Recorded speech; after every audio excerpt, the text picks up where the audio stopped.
Good morning guys, welcome to our channel, Automation Academy. Our topic for today, National Electrical Code Part 12. Number 1. If installed horizontally, metal wire waste must be supported at each end and at the intervals not exceeding blank. A. 4 feet, B. 5 feet, C. 3 feet, and D. 6 feet. Correct answer is B. 5 feet, and please see the reference. Number 2.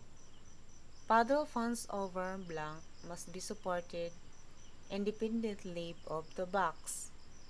A. 70 pounds, B. 50 pounds, C. 100 pounds, and D. 120 pounds. Correct answer is A. 70 pounds. Please see the reference. Number 3. Power limited fire alarm circuit conductors must be separated by not less than blank from insulated conductors or electric light, power or class 1 circuits. A. 4 inches, B. 2 inches, and C. 3 inches, and D. 6 inches. The correct answer is a B. 2 inches, and please see the reference. Number 4. For equipment rated 800 amperes or more, personal doors located less than blank from the nearest edge of the working space must open in the direction of the egress and have listed panic hardware. A. 25 feet, B. 12 feet, C. 15 feet, and D. 6 feet. Correct answer is A. 12 feet, and please see the reference. Number 5. Coaxial cables outside and entering buildings must have a separation of at least blank from electric light, power, class 1, or non-power limited fire alarm circuit conductors not in raceway or cable. A. 8 inches, B. 6 inches, C. 10 inches, D. 4 inches. Correct answer is D. 4 inches, and please see the reference. Number 6. The pit area in commercial garages, repair and storage areas in classified as class 1. Division 2 if there is mechanical ventilation providing a minimum of blank air changes per hour. A. 8, B. 4, C. 6, D. 10. The correct answer is C. 6. Please see the reference. Number 7. Maximum overcurrent protection for 12 American wired gauge copper conductor is A. 30 amperes, B. 20 amperes, C. 15 amperes, D. amperes. Correct answer is A. 30 amperes. Number 8. Receptacles not supplying loads directly related to circulation systems must be located not less than blank from the inside walls of the pool. A. 6 feet, B. 3 feet, C. 4 feet, and D. 5 feet. Correct answer is A.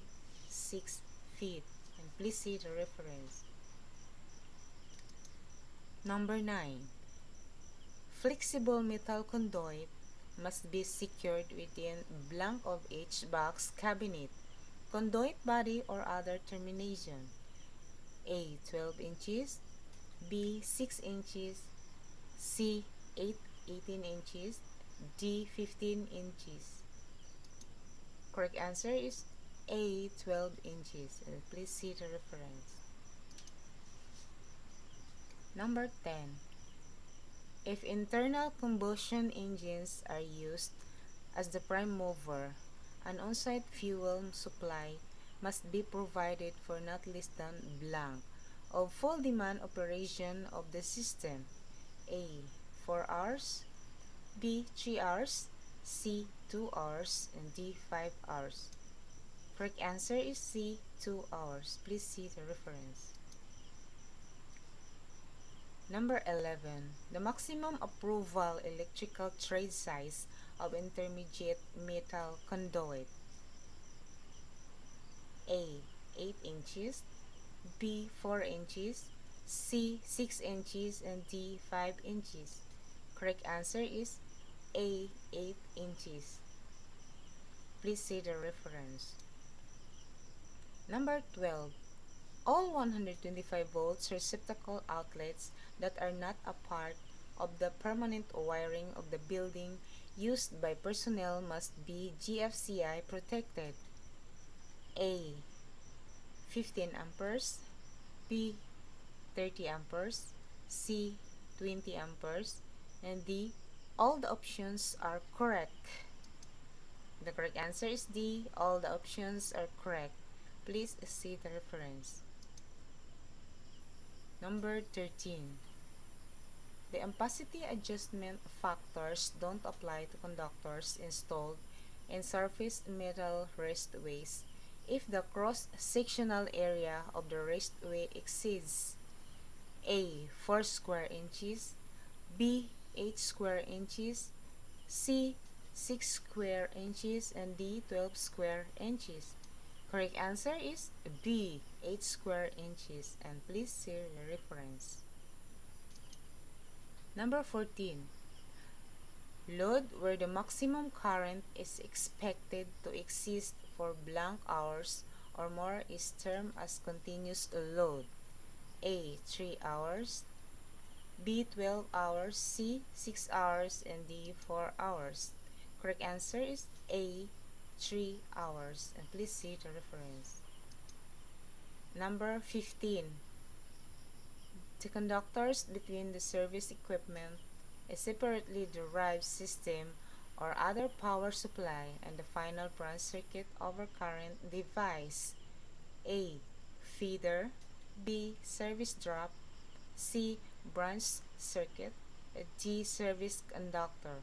Correct answer is A. Feeder. Please see the reference. And that's it for today, guys. Thank you for watching. Please do like and subscribe to our channel, Automation Academy, and comment down below, and don't forget to share the love. Thank you for watching. Bye bye.